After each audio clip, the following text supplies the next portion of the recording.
Ini pemupukannya ditabur langsung merata sebelum kita melakukan finishing terhadap bedengan. Jadi ini kita tabur merata. Nah, ini yang sudah bagus di samping saya.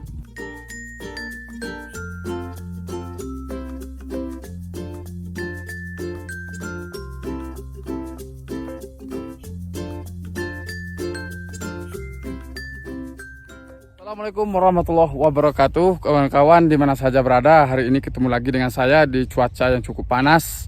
Nah, yang di sini kita belum bisa tanam kubis. Ini sudah bersih ya, belum bisa tanam kubis. Nah, hari ini kita akan melihat bedengan yang sudah jadi, berapa ukurannya, jarak antar bedengannya berapa. Kemudian kawan-kawan bisa simak dan bisa digunakan untuk di lahan masing-masing. Nah, langsung saja kita lihat dan bagaimana pupuk juga yang saya gunakan pada hari ini, yaitu dikerjakan oleh Pak John ya. Ini kita akan lihat seberapa banyak pupuknya, kemudian pupuknya apa-apa saja. Sebelum kita lanjut, follow TikTok Lahan Pintar dan jangan lupa subscribe channel ini sampai kita menuju 100.000 subscribe. Nah, kita menumpung hari panas, kita langsung saja menuju belakang sana ya. Baik kawan-kawan, kita sudah berada di lahan yang sudah diratakan ya, sudah diratakan oleh Pak John. Ini untuk tanaman 2 baris. Jadi untuk tanaman 2 baris ini ya, bisa dilihat bedengannya ya di belakang. Nah, ini dengan jarak ini lebih kurang 130 atau 140 ya. Jarak seperti ini kita tanam 2 baris ini cukup baik untuk tanaman CMK atau cabai merah keriting, bukan cabai hibrida. Kalau untuk cabai hibrida, masing-masing itu kan cabai hibrida itu kan tidak lalu rimbun. Jadi kalau untuk dataran rendah itu cukup agak dirapatkan saja bedengannya. Jadi kalau untuk dataran tinggi lebih lebar itu lebih baik ya. Jarak lebih lebar jaraknya itu lebih baik. Karena dia yang kita tanam itu jenis cabai lokal. Kalau jenis cabai lokal ini kan cenderung kita membutuhkan tunas, kemudian pucuk, kemudian batangnya supaya lebih tinggi dan lebih banyak buahnya. Dan kita tidak melakukan pruning. Nah, itu bedanya. Jadi kalau untuk tanaman dan bedengan tanaman cabai hibrida atau cabai F1 misalnya ya, itu kita nggak apa-apa dirapatkan aja jarak tanamnya. Kemudian jarak antar bedengannya ini juga nggak apa-apa juga dirapatkan lagi. Karena itu biasanya untuk cabai hibrida atau F1 itu pertumbuhannya atau fase panennya itu tidak lama. Beda dengan tanaman cabai merah keriting ya, yang lokal sifatnya, yang bisa ditanam di dataran tinggi itu bisa sampai 30, bahkan ada yang lebih sampai 35-40 kali panen. Nah, ini kita akan lakukan penanaman. Ini sudah kita lakukan persiapan tanam, sudah kita berikan pupuk di atas bedengan. Selanjutnya kita akan lihat pupuk apa-apa saja yang saya gunakan. Nah, kawan-kawan bisa catat. Kita langsung saja yang sudah ditabur kita lihat. Mari kita lihat lagi ya. Ini pemupukannya ditabur langsung merata sebelum kita melakukan finishing terhadap bedengan. Jadi ini kita tabur merata.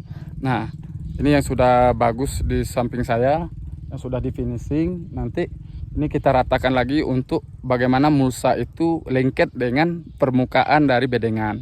Itu salah satu faktor yang bisa untuk menghambat adanya penyakit seperti tanaman cabai itu pada fase awal pindah tanam. Itu terjadi di antara batang yang di antara mulsa itu di lubang itu kan kayak terbakar, kayak apa. Itu bukan penyakit. Nah, di bawah mulsa itu kan panas.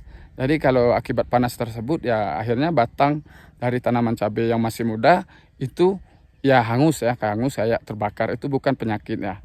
Nah, itu ya kawan-kawan. Jadi kita usahakan bedengannya serapi mungkin dan sebagus mungkin. Ada di bedengan yang belum selesai dilakukan pembersihan atau finishing dari bedengan. Nah, ini sudah kita tabur pupuknya, yaitu ada namanya ini ya, pupuknya jenisnya Posca. Nah, Posca ya, ini Posca ya. Ini ada jenis Posca yang sudah kita tabur dan juga kita campurkan dengan Vertipos. Vertipos ini dengan fosfat yang cukup baik, sedangkan Posca ini ada kandungan NPK-nya. Kenapa pupuk ini yang saya gunakan, cuma ini aja yang saya gunakan? Karena ya kembali ke kemarin ya. Kalau yang kemarin itu saya campurkan dengan kapur, pupuk Vertipos dan Posca. Cukup ini aja yang saya gunakan. Nah, apa alasannya? Nah, Ini perlu kawan-kawan perhatikan kenapa setiap persiapan lahan, persiapan bedengan yang saya lakukan, pupuk dasarnya berbeda-beda.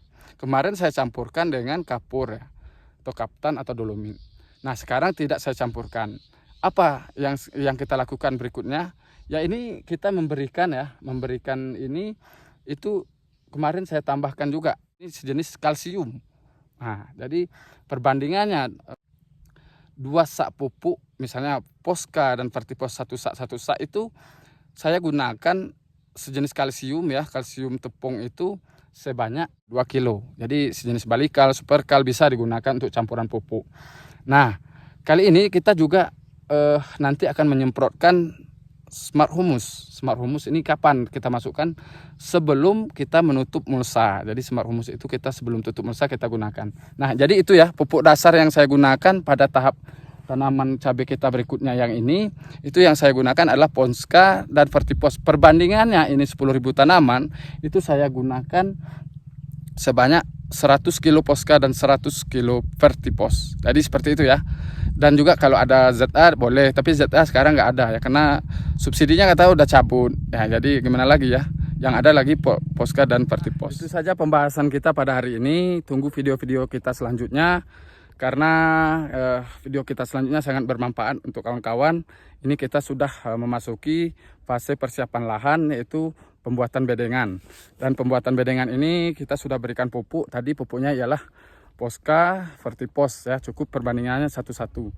Jadi nanti di video selanjutnya nanti kita bahas kenapa cuman Vertipos dan Posca.